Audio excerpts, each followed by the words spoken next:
ആശ്വാസവും പ്രോത്സാഹനവും ആത്മീയ ഉൾക്കാഴ്ച നൽകുന്ന ഒരു സന്ദേശം. വിശുദ്ധ വേദപുസ്തകത്തിലെ വലിയ പ്രവാചകന്മാരിൽ ഒരുവനായ യെശയ്യാവിന്റെ പുസ്തകത്തിൽ നിന്നുള്ള ഒരു ശക്തമായ വാഗ്ദത്തം.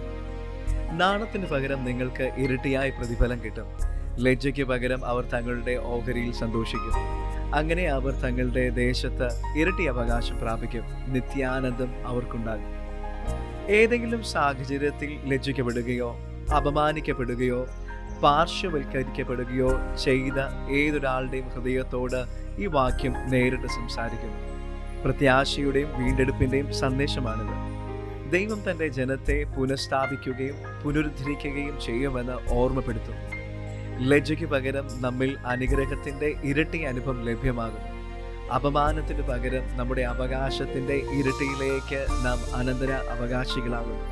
ഇത് നഷ്ടങ്ങളുടെ തിരിച്ചുവരവ് മാത്രമല്ല, നമ്മുടെ സാഹചര്യങ്ങളുടെ പൂർണ്ണമായ പരിവർത്തനം കൂടിയാണ്.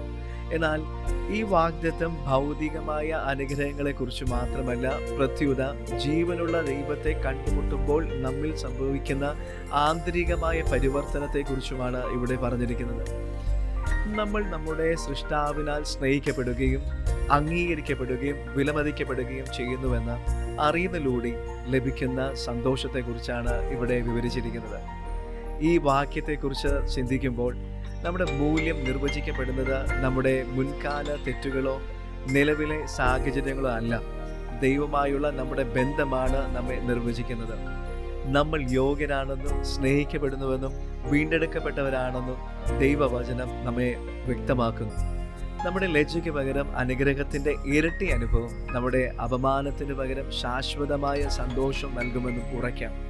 ഈ വാഗ്ദത്തം പ്രാപിപ്പാൻ സത്യത്തിൽ നാം നടക്കുകയും നമ്മുടെ ജീവിതത്തിൽ ദൈവിക സ്നേഹത്തിന്റെയും വീണ്ടെടുപ്പിന്റെയും പരിവർത്തന ശക്തി പ്രകടമാക്കുകയും ചെയ്യട്ടെ. God bless you.